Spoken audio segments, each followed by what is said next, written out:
My name is Abia Akram and I'm working in the disability sector for last 25 years. I've started my work with the STEP, Special Talent Exchange Program. It's a cross disability organization. Then I established the National Forum of Women with Disability that work in the nationally all over the country. Then I also worked on many platforms of the regional level on the Asia Pacific, establishing of the Women and Girls with Disability Network. I'm the chair of the Global Forum on the leadership of women and girls with disability. I also work as trustees for Site Savers and also FCDO. So all those like diversified organizations I'm working with, but my main focus is more on the engagement of women and girls with disability, how we could provide them the leadership engagement and how we can engage in the provision of legislation, all those policies which are accessible and inclusive for women and girls with disability.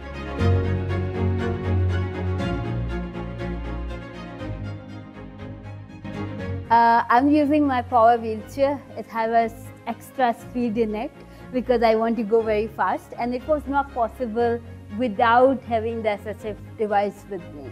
I drive myself with a hand control car, and it took me almost a decade to see what kind of changes we need to bring in the society.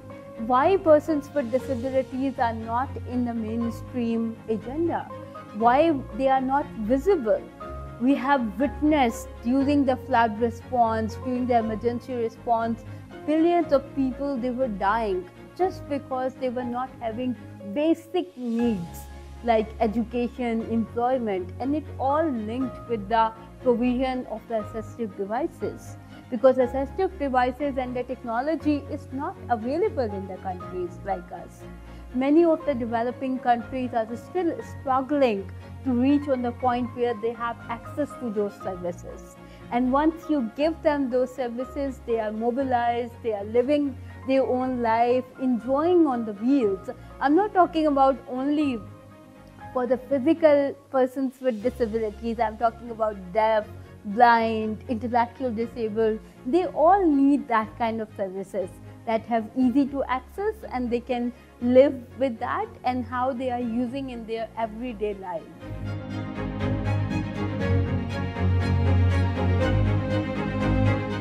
With the STEP, I would say like I'm the founder member of the STEP. I established that in 1997 with Atif Bhai.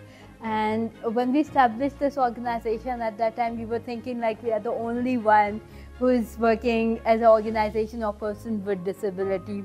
And then with the time, when we had that connections, dialogue with other persons with disabilities, we realized like we are not the only one. It's all over the world. There are thousands of organizations of persons with disability who are fighting and struggling for their rights. And then we started integration with the organizations of persons with disabilities. We built their capacities on the leadership, on the gender perspective, how to engage in the policy level, all those interventions we have sit together in a table and then we talked about it. We established almost like more than 50 organizations who are working in Pakistan on the rights of persons with disability, and those organizations of persons with disabilities got together in the CB Shore in 2005. That was a huge shift in the disability movement, because then we started the leadership conferences, we established the networks of the organizations of persons with disability on a specific agendas, like for example Aging, Disability, Diversity Task Force, CBID, Community-Based Inclusive Development Initiative, National Forum of Women with Disability. All those networks of the organizations of persons with disabilities in Pakistan, they are very strong and they have been contributing in the legislation and as well as the grassroots level engagement of the persons with disabilities.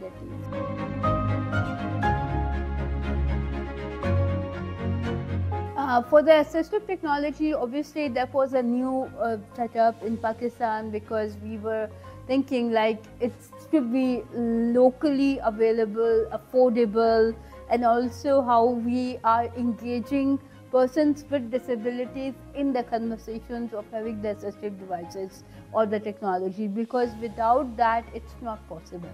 We had some examples like after the earthquake, there were people came, some international organizations, and they thought like we have to provide the assistive devices, and they distributed the wheelchairs.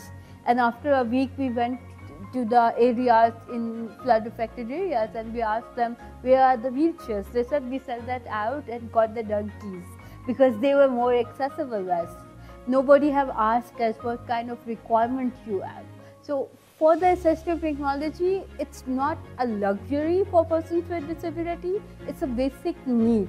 And how you are engaging them in the conversation, what kind of devices they need, what kind of technology they need, it's very important. So from that perspective, we have been involving and working together with the organizations of persons with disabilities. We have very good examples in Punjab, they are in Sindh, in Balochistan. Those organizations, they themselves are producing the assistive devices for persons with disabilities. They manufactured them in Pakistan and provided in a very local made and very reasonable prices. Those assistive devices are available, and I think this is the model we need, that how organizations of persons with disabilities are taking the leadership in the provision of the assistive technologies.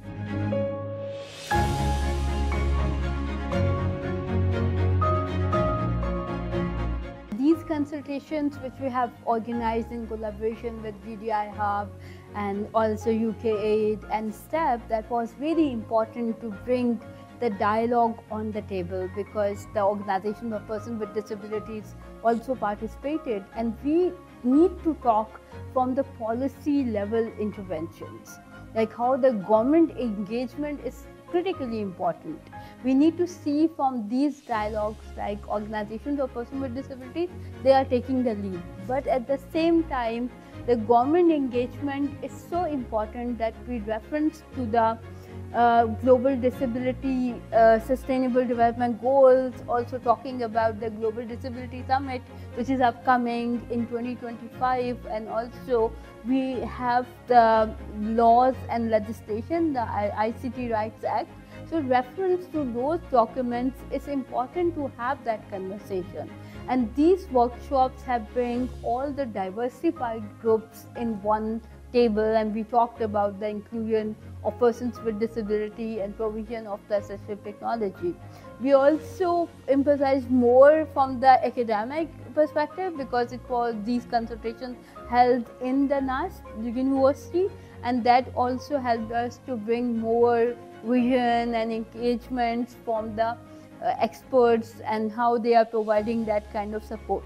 We have references to the WHO's assistive technology list, also AT Scale is working on that. So how we are linking all those diversified groups and talking about more for the provision of assistive technologies.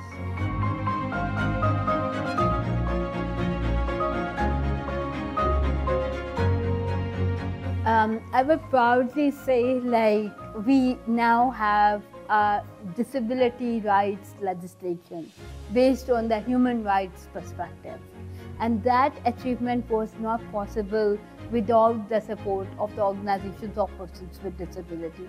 We have conducted the workshops, consultations on the regional level, on the provincial level, and in all those conversations we talked about the practical steps, how to engage organizations of persons with disabilities in the whole system. Now we have the legislation in ICT, we have the legislation in GB, and even in Balochistan, Sindh, Punjab.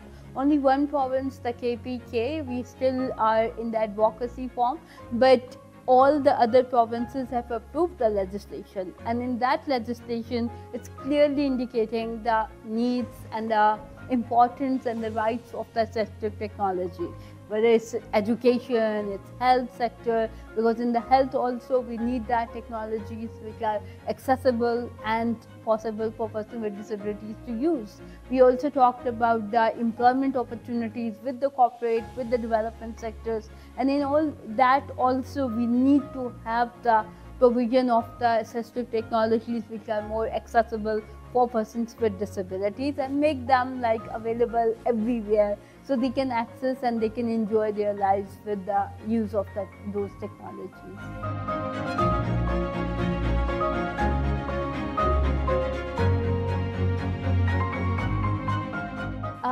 I would say like this is just a start of the conversation, but we have a long way to go, because we are not talking about just the project-based initiatives or working on some organizations. We are talking about the ecosystem with the government, with the policy reforms, with the engagement of the organizations of persons with disability, and it needs a lot of efforts, a lot of engagements and the commitments. And I would say, like personally, it's very important like how you're seeing your own engagements in those discussions and also implementing that strategically. Like it's not one-time activity, but we have to take a sustainable plan which can provide all that ecosystems and the support to the diversified stakeholders in that.